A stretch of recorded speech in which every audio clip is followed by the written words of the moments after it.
तो स्वागत है आपका कैमजोन केमिस्ट्री क्लासेस में। मैं राजन सैनी आप लोगों के लिए क्लास 11 चैप्टर 1 से एक टॉपिक लेके आया हूँ। बच्चों कल हमने किया था law of conservation of mass. आज हम दूसरा लॉ पढ़ने जा रहे हैं, लॉ ऑफ केमिकल कॉम्बिनेशंस में।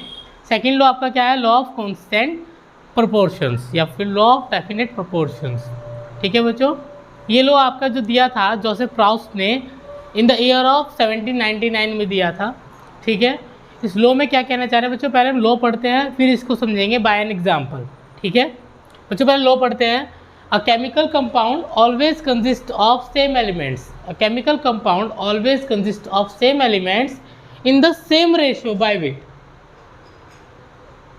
irrespective of the method of preparation or the source from where it is taken।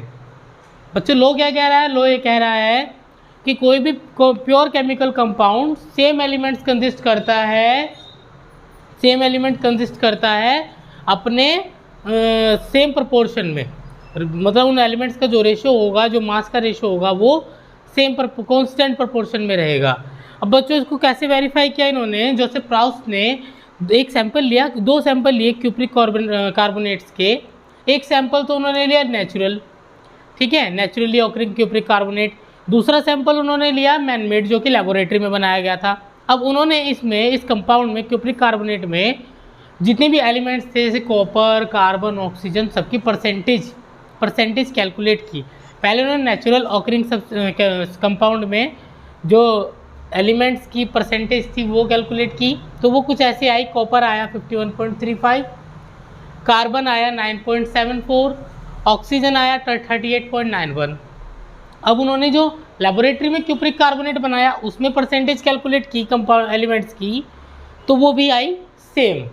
ठीक है, तो बच्चों लॉ ऑफ डेफिनेट प्रोपोर्शन यही कहता है। अब इसको मैं आपको एक और अनदर एग्जांपल से समझाता हूँ। आप ये देखिए, हम बात करते हैं वाटर की। ठीक है, वाटर में क्या होता है बच्चों? हाइड्रोजन 2, इनके मॉलिक्यूलर वेट की बात करते हैं। 2 into atomic mass of hydrogen is 1, तो इसका वेट आया 2। ठीक है, इस मॉलिक्यूल का H2 का जो एटॉमिक मास आया, मॉलिक्यूलर मास आया, वो आया 2। अब ऑक्सीजन की बात करते हैं। ऑक्सीजन का एटॉमिक मास कितना है बच्चों? 16। तो इनका रेशियो क्या है? 2:16। अगर मैं इसको सिंप्लीफाई करूँ तो मैं इसको लिख सकता हूँ 1:8। कैंसिल कर सकते हैं इसको। अब बच्चों वाटर आप किसी भी सोर्स से ले सकते हैं, चाहे तो आप सी वाटर ले सकते हैं, ठीक है, लेकिन कंडीशन ये है बच्चों कि जो वाटर आप लोगे वो प्योर होना चाहिए। ठीक है, उसमें इम्प्योरिटीज़ नहीं होनी चाहिए।